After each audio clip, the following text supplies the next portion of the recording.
All right, so let's just jump into it today. I'm here with Zach Pandl, who is coming in from Grayscale. Great to see you back in the show here, Zach. How are you? Great to see you, Paul. Happy holidays. Yes, it's going to be a fantastic holiday. I'm filming here from the home studio. I'm probably going to be doing a few remotes this week. So if you guys catch this one before Christmas, um, good for you. Merry Christmas, and hopefully all things are good with your families. Zach, let's get into a little bit about what's going on. Into first of all, you guys did a full report on where you see the markets going, some analysis on some of the key assets and including asset classes, as well as regulatory. We're going to cover all that for you guys today.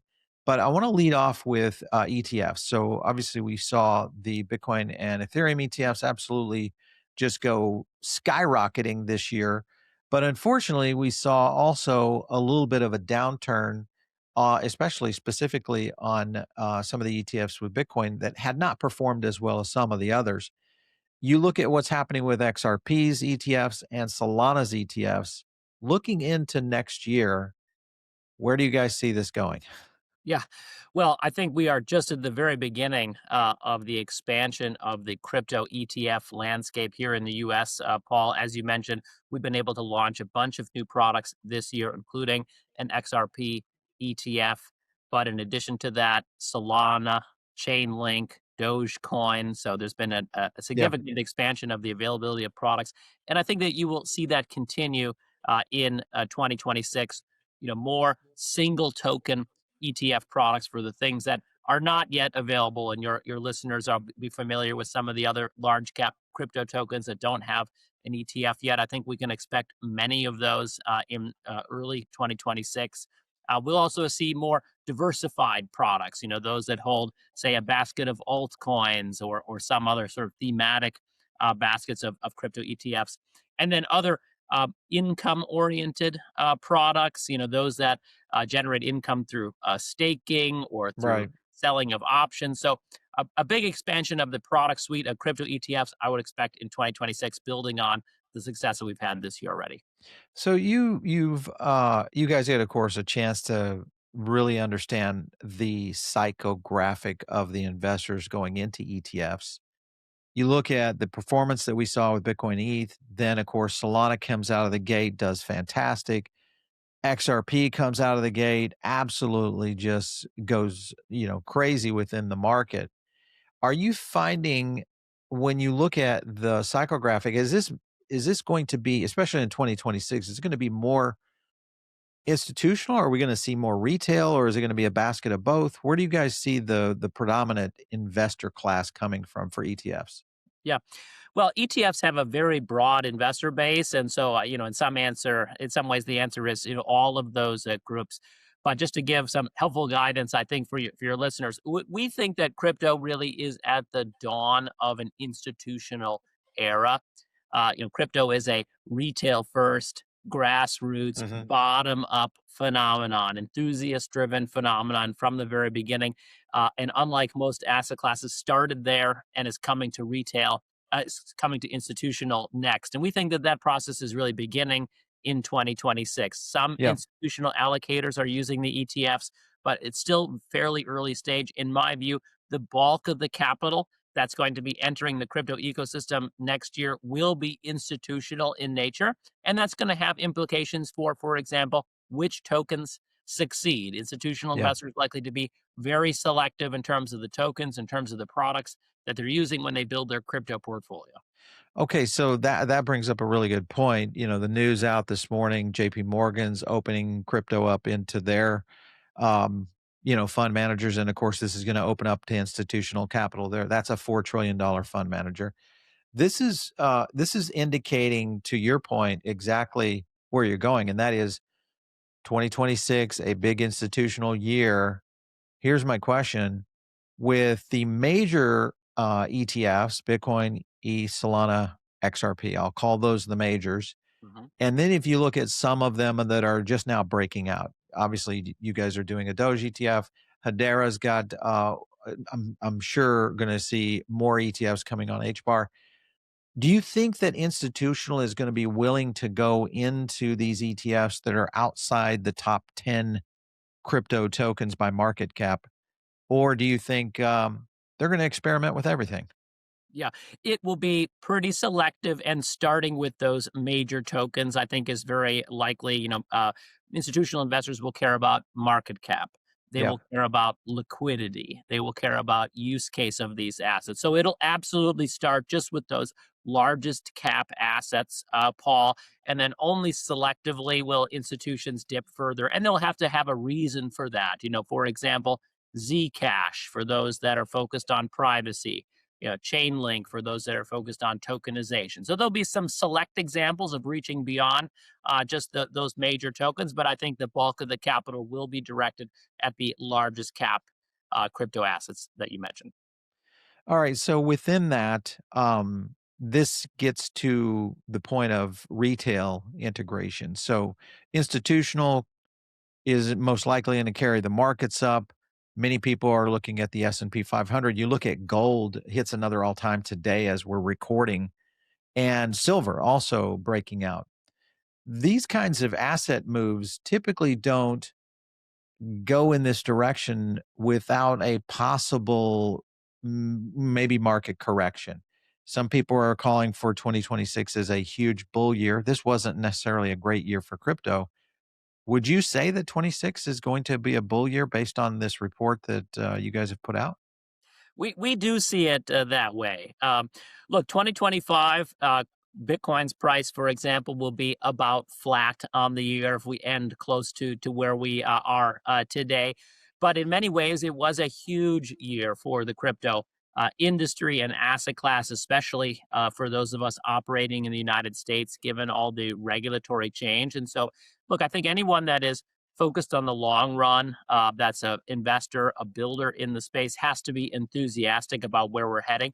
And we think that those improving fundamentals will be Yeah. reflected in valuations next year. We see a rising year for crypto valuations. And my own view would be that Bitcoin's price likely to make new highs in the first half of 2026. So we think that this is not going to be backloaded. We think we're going to get going pretty early in the start of the year, probably with some good news around legislative issues, which I'm sure we'll touch on, Paul.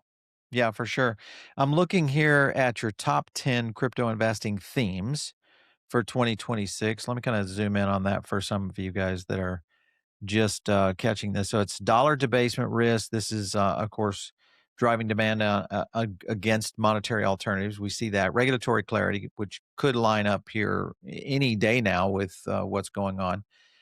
Then you've got the stablecoin reach, which is continued growth there. That'll most likely create some liquidity in the market. Asset tokenization, this is at an inflection point. What do you mean by that in terms of, is this, are we getting ready to boom on tokenization, or is this something that you think is going to take some time?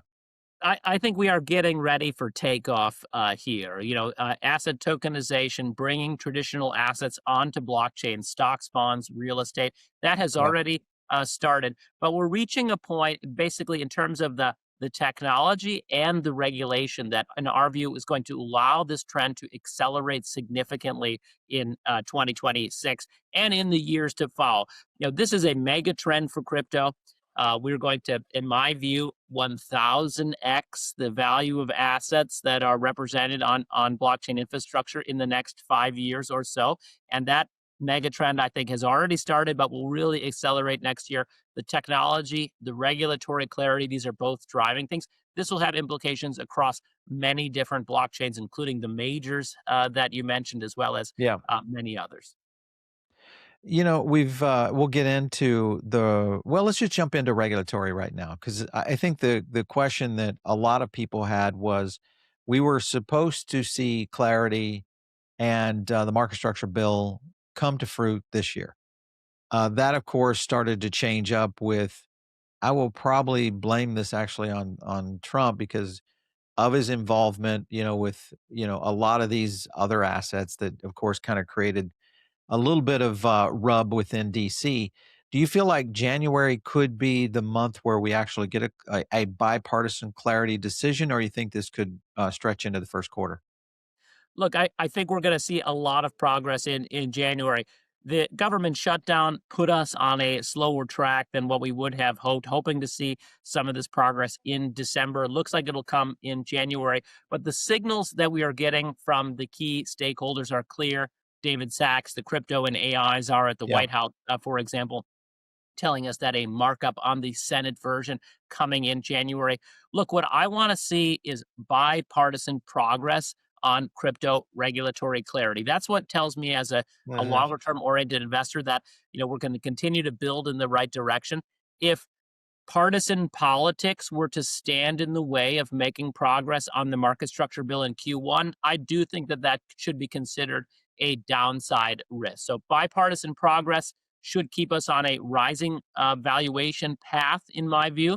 Uh, a partisan breakdown and crypto becoming a partisan issue in the United States, I think, can be considered a downside risk for next year. So it is potentially a downside risk. We've talked to a lot of analysts on this. I get it's about a 50-50 on those who think we'll get clarity in January and those who think that this could actually run into all the way into mid next year.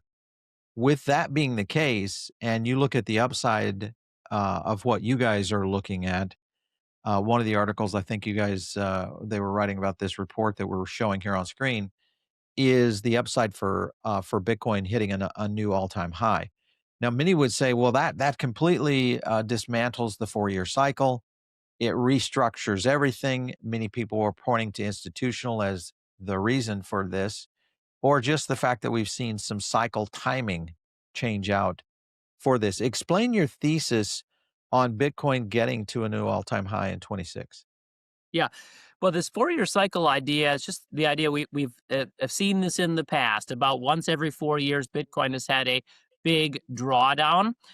And I think what we would, like to highlight is that preceding those events, Bitcoin typically had exceptionally large bull markets as well, with price Yeah, increases of at least 1,000% year over year, and in some cases a lot more than that, ahead of these tops. for And sure. we're looking at a very different market today where Bitcoin's price has been going up in general over the last couple of years, but not in the same really pronounced exponential sort of way that we've seen in past cycles. We therefore don't see the need for a give back, a large cyclical top in the price looking into next year. So, with these fundamentals still in place, regulatory clarity, demand for alternative stores of value, we think continues to drive the market forward in contradiction to the 4-year cycle theory. Yeah, which is interesting. The 4-year cycle theory that has been rotated in and around, built on obviously this year, Bitcoin not necessarily becoming a major asset. In fact, one of the more concerned assets for a lot of investors with gold outpacing, and to a certain extent, what we've seen even within the S&P 500. Talk to me a little bit about where you see the S&P 500 in terms of liquidity rotation into risk. Is there a window in which this could happen, and what would be the catalyst that would initiate that? Yeah, the number one question there is just the AI trade. The S&P 500 has benefited from this idea that the most important investment theme in the last 1 to 2 years has been growth in AI technologies and all the capex that has to go along with it. That's been powering the stock market. To the extent that that remains the number one place that investors need to push capital, it's possible that equity markets could outperform crypto again next year. Mhm. What we are betting on, though, is that this combination, demand for alternative stores of value in the context of dollar debasement risk and excessive deficits and debt from a fiscal policy standpoint, and regulatory clarity really driving what we think is going to be a once in a generation upgrade of the financial services industry. But these are really two powerful forces that leave me quite optimistic for where crypto is going in 2026. And my view would be likely to outperform the stock market. But I think the kind of key question, which we'll find out over the course of the years, what is the state of the AI trade? Does it keep getting bigger and bigger and bigger, or have we sort of reached saturation with that thesis in equities, in which case, maybe capital rotates to crypto as well as other things. Yeah. Looking at the Bitcoin chart here, of course, you guys can kind of see January of 25. Bitcoin was really hovering around that 98,000 mark. Now, whether we can get back to it and roll into that all-time high that we did get a chance to see in September is, I think that's the billion-dollar question as we move into this asset class at breakneck speed. But when you think about that, along with what's going on in the S&P, to me, this just does not equate. I mean, Uh, you've got this kind of move. I'm still on the weekly chart here for the S&P, and you see this dip happen back in April. That would probably, some people thought that this, even Tom Lee was kind of talking about this was a bear market right here, and this is actually the return of an always up scenario. What is, first of all, I guess the narrative that I'm watching right now within the S&P 500 is the primary crypto related core stocks. You look at Coinbase, Robinhood to a certain extent. MicroStrategy, of course, has a major influx of where Bitcoin's price is. But we also could see other IPOs coming out next year that are crypto related. Do you think that is a better exposure strategy versus direct access to tokens or to ETFs? Well, as you know, Paul, Grayscale has filed an S1 to potentially IPO itself, so I cannot comment too much on this topic. We're in a I quiet tried to loop you in there, so I was going to give you a little softball. And so we're in a quiet period. So as you know, I can't comment too much on that. That being said, I think that crypto related equities will be a natural fit for many types of portfolios that Yeah. prefer to invest in public market stocks rather than tokens themselves or even ETFs. We know from the digital asset treasury or DAT phenomenon that we saw this year that there's a lot of demand for among equity investors for crypto type exposures for in portfolios. And so I think these public companies will be a great fit for many types of investors. It's great to see that moving forward in 2025. I think continues in 2026. Well, I mean, there's been some pretty significant winners here too. I mean, if you just look at Nvidia right there, continuing to perform. Even if you go into what's been going on with Coinbase, which has been a little bit sideways, but somewhat up on the year. But the one that has really been, I think, a tell is this one right here, and that's Robinhood. And this tells me that maybe there is a bit of a psychographic starting to shift. Granted, Coinbase and Robinhood are basically almost dropping release for release now. You've got prediction markets rolling out on both of these platforms at scale. How does this play into investing? Because there's only so much of the pie here. Do prediction markets suck up investors at the low end and remove them from traditional investing? What do you think is going to happen there? I think the direction of travel here, Paul, is towards super apps run by these types of companies where there is a combination of all of these things equity trading, maybe in tokenized form, crypto trading, prediction markets, maybe decentralized finance, borrowing and lending on Yeah. ramp. I think both Robinhood and Coinbase driving that direction. And in many ways, this is the vision that many people have had for a long time for the crypto asset class and some of the ecosystem players is that they will be able to offer diversified financial services with blockchain based infrastructure. It's awesome to see both of these great companies driving in that direction. Maybe Robinhood, as your chart showed, a little bit of a head start on some of these tokenization initiatives that it got going with early in 2025, flattering its stock price. Coinbase, I love the announcements that we saw it last week from them on prediction markets and other things. I think both businesses driving towards the super app thesis. I think we're going to see them compete very intensely for those types of users in 2026. Coinbase has had some good moves here, I think, in the sense that the partnership with Morpho has really started to Yeah. morph. And part of that has been going into lending, to your point. Um, Very active on and aggressive, I would say, at least on USDC stablecoin lending, where you can put your stablecoin to work. A lot of people who have maybe taken profits, they're trying to figure out strategies to get that into work. Most of the time, it's staking or otherwise, which could still happen. But at the same time, do you feel like we're going to see lending and staking in the bank level with all of this new clarity as well as traditional capital investment opportunities, at least on the institutional side? I think what we're going to see first is staking by default as the option for almost all investors when they're interacting with a proof of stake token. Of course, Bitcoin proof of work can't be staked, but for proof of stake tokens, I think staking will be by default, both because of technological upgrades, but also most importantly because of some of that regulatory clarity. Where we go on stablecoin yield, where we go on DeFi integrations and lending type integrations is going to come down to this market structure legislation. And these are Yeah, exactly the horse trading issues that are in focus. DeFi, yield, some ethics types of questions. These are all the hot topics in the context of the market structure bill in the for Senate. sure. I'm hopeful that we end up at a place where we can pay stablecoin yields, where we can see easy DeFi on ramps. I know we're going to get there in the longer term. Whether we get there in this piece of legislation is going to depend on exactly how the vote gathering politics shake out, and I'm not totally sure. I think we'll have a lot more clarity on that, pun intended, by the end of January. What the mix of the bill is going to look like to get the votes, which is ultimately how this process works. Yeah, for sure. Let's talk about that further into it on the DeFi side. We had Flare Networks on the show not too long ago. They, of course, have launched the initiation of F assets, which put XRP to work for the first time.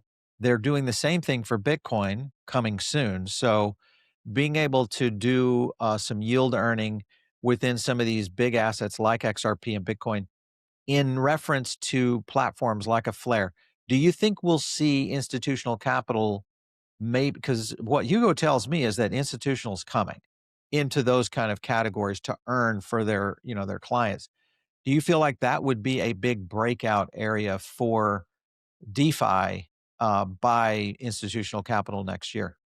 I do. Look, we know two things, Paul. We know that DeFi works. There are of course risks and challenges and things that still need to improve, but it works, and institutions are increasingly comfortable with the technology. The second thing that we know is that institutions demand yield Yeah. or reward rate and are willing to, they think hard about competitive yields across all of these projects, whether it's the ETFs or self custody crypto assets. And so, if there is an opportunity to add incremental yield to an asset like XRP, Ethereum, Solana, any of those, institutions will seek it out. So, absolutely, I think you're going to see institutional capital seek out higher reward rates wherever possible.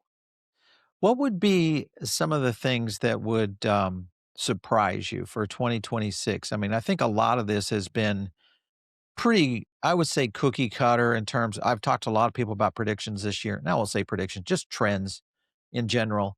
ETFs, people saying RWAs, yes, everybody's saying it's just the beginning. Bitcoin maybe gets a flight under it and hits a new all time high. What is not on the deck right now for potential risk and opportunity? Yeah. Let me start with the opportunity side first. I would say, Bitcoin payments and Bitcoin as money.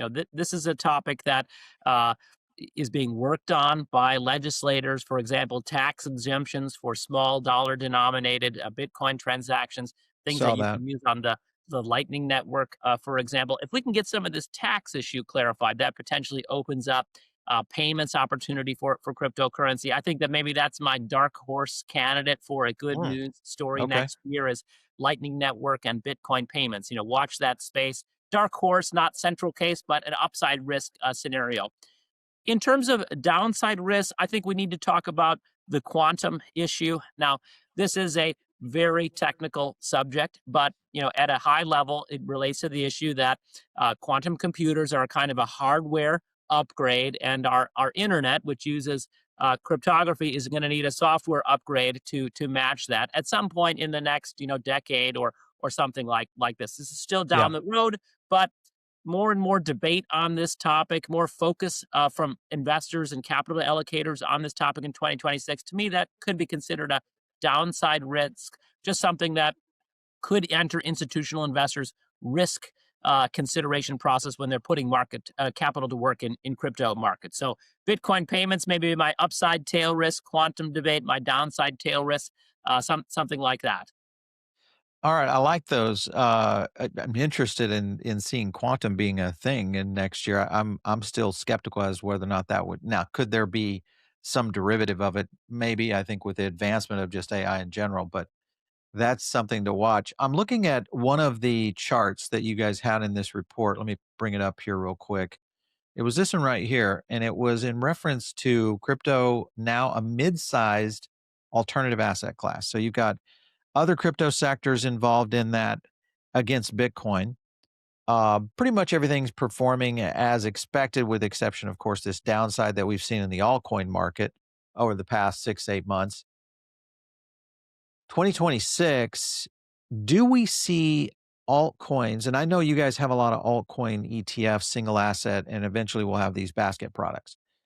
But do you think we are past the era of these 100x tokens that ran in 2021, 2017 cycles, and we're getting into kind of the blue chips of altcoin investing?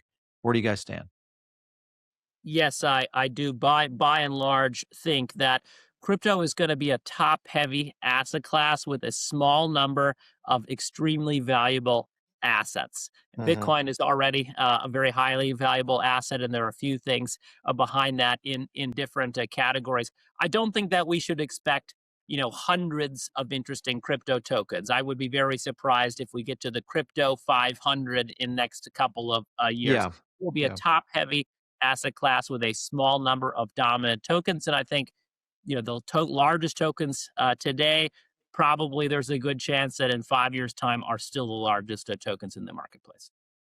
There's talk of the Coinbase 50, kind of like a Russell 2000, that would indicate, something that you're kind of going into. The other thing we're dealing with, of course, is the Federal Reserve and how we're dealing with what you're watching here on screen right now.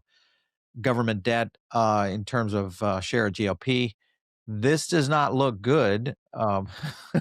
So there's only one thing, Zach. I mean, you're cutting rates into possibly an inflationary economy. That is Well, the worst thing that can happen to a Fed chair. So, what happens to the market if that does continue to ride up? Well, Paul, to me, this is the most important chart in the world. And essentially, why I quit my job as a macroeconomist on Wall Street to go all into the Bitcoin and crypto asset classes, that this is the dominant macro trend Yeah. in our world today. Unsustainable government deficits and debt, and a question of what are we going to do about it? Okay. And there's sort of two paths ahead. One path is fiscal belt tightening. We could raise Mhm. everybody's taxes and cut the entitlement spending to get this thing under control. I see no evidence that we are going down that path. The other option is we could monkey around with somewhat low interest rates and tolerate a bit of inflation over time to try to manage the symptoms of Right. this problem. It Grayscale's view is that we are definitely headed down that latter path. Artificially low interest rates, above target inflation over time. And this is what drives investor interest into alternative stores of value. And these can be physical things like Bitcoin and gold and silver, or digital things like Bitcoin and Ether. But this is the same underlying driver. We have this huge macro imbalance. And I would just like to underscore this is what investors should be thinking about. What does this mean for your portfolio over the coming years? Are you making the right capital allocation Yeah. decisions today to address that? I'm looking at the fundraising cycle of 2025, and I'm trying to kind of anticipate what could be on the mark for 2026. Because getting in, I won't say early, but just because some of these things drive narratives. Mhm. Okay, obviously, Polymarket, we know what that's doing already. It's driving narratives in a big way. But you look at Galaxy Digital, Kalshi, of course, another prediction. Kraken going public. World Liberty, of course, very, very controversial, but also driving a narrative. And then the raise by Ripple, which is insane. I think this is an indicator. I don't know if that means anything for 2026, but I'm just wondering and I'm not pinning you down on Grayscale for next year for potential IPOs, but maybe just crypto fundraising in general, especially with many of these companies that could be going into early stage or last stage rounds before they go IPO. By category, is there any one that you're watching right now?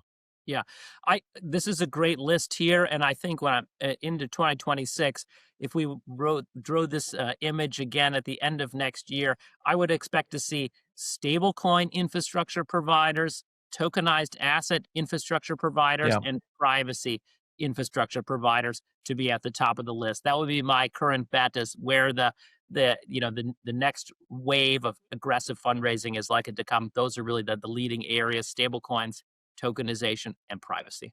I'm very intrigued with the privacy side of things because this is an area that I think one institutional is very concerned about, but also family offices, high net worth individuals. This has been an ongoing argument, I think, with crypto in general. This has got to get solved at scale, and I would agree with you. I think we're probably on the right place for that being a major growth area. Outside of that, when you think about the general markets, and Coinbase announced their white labeled stablecoin concept. Do you think we'll see Fortune 500 companies make a major pivot? Somebody said something the other day that I thought was very insightful. And the statement was that there's probably going to be something crazy that hits the market in 2026, totally unexpected, that somebody's going to come in on. I think it's going to be a Fortune 500 going all in. Could that happen? I think it will happen too, Paul. And I would say I will go one further. I think it's not only on stable coins. I think a Fortune 500 company will go all in issuing its own token as Yeah, part of its capital structure. Big yeah. companies have stocks, bonds, hybrid instruments like convertibles and preferred shares. I think large companies will have tokens as a natural part of their It's coming. capital structure. It's coming. It's coming. It's coming. I think we're in the right place at the right time with all the things that are going on in the space right now. We're going to keep a close eye, though, on what you guys are doing over at Grayscale. Obviously, with new launches, can you share anything about upcoming ETFs that are coming out for you guys? I unfortunately can't share full details, but what I would say is, what we've seen over the last few months is more altcoin spot ETFs with staking enabled. That's been the trend in the last few months. That's what I would expect in the first part of next year, is us broadening that list further, and Grayscale really leading on the staking Yeah. side of things. I guess I actually have one more question, and that is you look at the SEC currently, they're starting to adjust quite a bit around this innovation carve out. You look at the struggles that we're seeing with Clarity. If Atkins were to come in, and the more I talk to, I mean, we've had Hester on the show before. She's very bullish on what the SEC can do without DC. Do you think that is something that Wall Street has in consideration as a decision set right now? I do think people are underplaying that, Paul. I think the SEC can make more progress without legislation than Mhm. people appreciate. And we're going to continue to see innovation, integration of blockchain technology with traditional finance, regardless of what happens with Congress because of that. That being said, I want this stuff written in law in the United States so that Yeah. there's no changing it when the politics shift over time. So I want to see that market structure bill become law. But yes, I am also optimistic on the ability of the SEC to drive forward innovation even without act of Congress.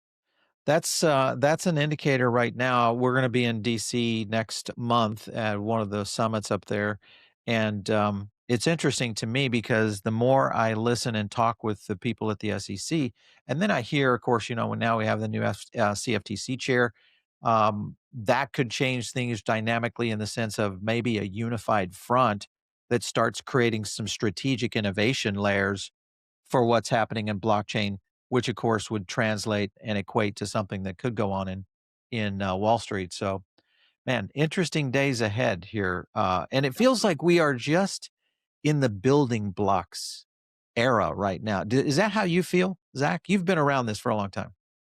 we are still in the infrastructure era, and to some extent still in a kind of speculative period for crypto.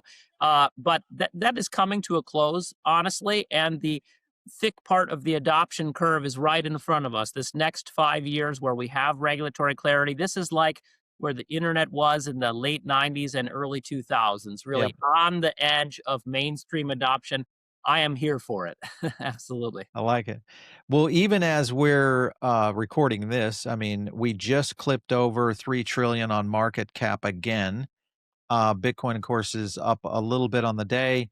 Got a little bit of move here. Of course, a handful of others that have been moving on the top numbers. But overall, you've got a market that seems to be very volatile right now. So very questionable as to how we break out end of year.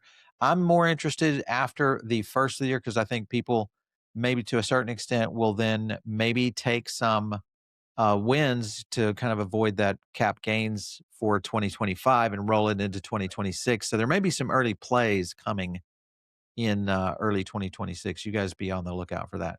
Zach, panel coming in from Grayscale. Thanks so much for coming in today. I appreciate it. Always my pleasure, Paul. Happy holidays. Great to see you. You bet.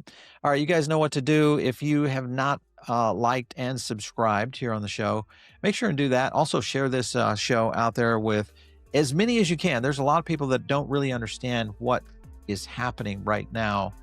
It's kind of inside baseball. And the more I talk to people who have never heard of crypto or maybe never heard of where blockchain technology is heading and how it's impacting Wall Street, this is the time for everybody to do it. We'll catch you guys later right here on the podcast. Take care.